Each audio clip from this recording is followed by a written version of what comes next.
ನಮ್ಮ ಚಿಂತಾಮಣಿ ನ್ಯೂಸ್ ಕನ್ನಡಕ್ಕೆ ಸ್ವಾಗತ.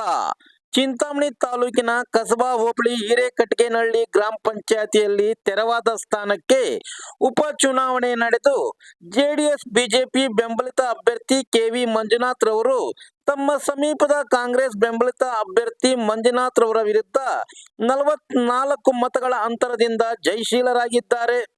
ವಿಜೇತರಾದ ಕೆವಿ ಮಂಜುನಾಥ್ ರವರಿಗೆ ಬಿಜೆಪಿ ಮುಖಂಡರಾದ ಜಿಎನ್ ವೇಣುಗೋಪಾಲ್ ಅಲಿಯಾಸ್ ಗೋಪಿರವರು ಹೃದಯ ಸ್ಪರ್ಶಿಯಾಗಿ ಸನ್ಮಾನಿಸಿ ಶುಭ ಹಾರೈಸಿ ಮಾತನಾಡಿದ ಅವರು, ಗ್ರಾಮದಲ್ಲಿ ಸಾರ್ವಜನಿಕರ ಸಮಸ್ಯೆಗಳಿಗೆ ಸ್ಪಂದಿಸಿ ಅಭಿವೃದ್ಧಿ ಕಾರ್ಯಗಳು ಮಾಡಿ ಉತ್ತಮ ಹೆಸರು ಗಳಿಸಬೇಕೆಂದು ತಿಳಿಸಿದರು. ಈ ಸಂದರ್ಭದಲ್ಲಿ ಜೆಡಿಎಸ್ ಬಿಜೆಪಿ ಮುಖಂಡರು ಕಾರ್ಯಕರ್ತರು ಉಪಸ್ಥಿತರಿದ್ದರು.